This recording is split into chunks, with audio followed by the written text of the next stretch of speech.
Yung mga kasikop, magandang gabi ulit for another unboxing, no? Kasi may bagong dating tayo na product from Geely.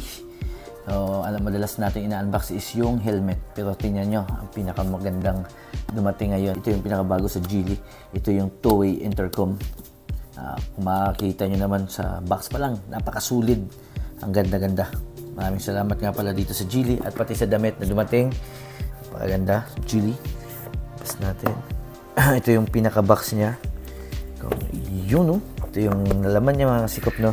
Bluetooth version 5.2, 1200M intercom talk. Pwede mong i-share sa ka-intercom mo yung music, no? Noise cancellation, makakarinig na rinig mo. 1000 mAh battery life. So, tagal itong malubat. Magaan lang siya, mga kasikop, no?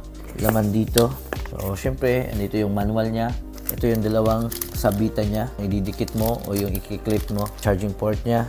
Microphone. Ito ay ginagamit ito sa full face. Ito naman ay ginagamit sa mga half face, no? Siyempre, ito yung pinaka-importante dyan is yung sa headset na kinakabit sa ilalim ng helmet. So, ang gagamitin natin ito, mga sikop, is ito yung clip. Pakadali lang ikabit dito, mga sikop. Kapit lang yan, yan. Yan. Pabilis lang. Nakakabit na.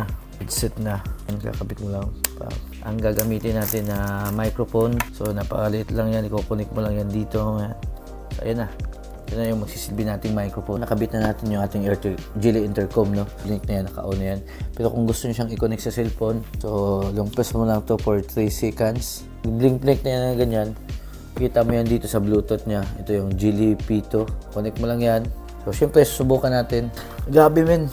Sobrang linaw ng tunog niya. Tapos, rinig na rinig, malakas. Medyo talaga solid. Yung presyo nito nga, kasikop, is 2,450 lang, no? Kapag ano ka dito sa Geely Helmets Philippines, may Shopee sila, meron silang Lazada, ka-order ka doon. Napakamura lang, mga sikop. Kung naghahanap kayo ng mga intercom, hindi nyo pagsisisihan. Grabe, sulit. At may darating na bagong helmet, mga kasikop, no? Yung naka-attach na talaga mismo yung Bluetooth intercom niya. So, abang-abangan natin yung helmet na yun. Sana ay makapag-unbox din tayo, no?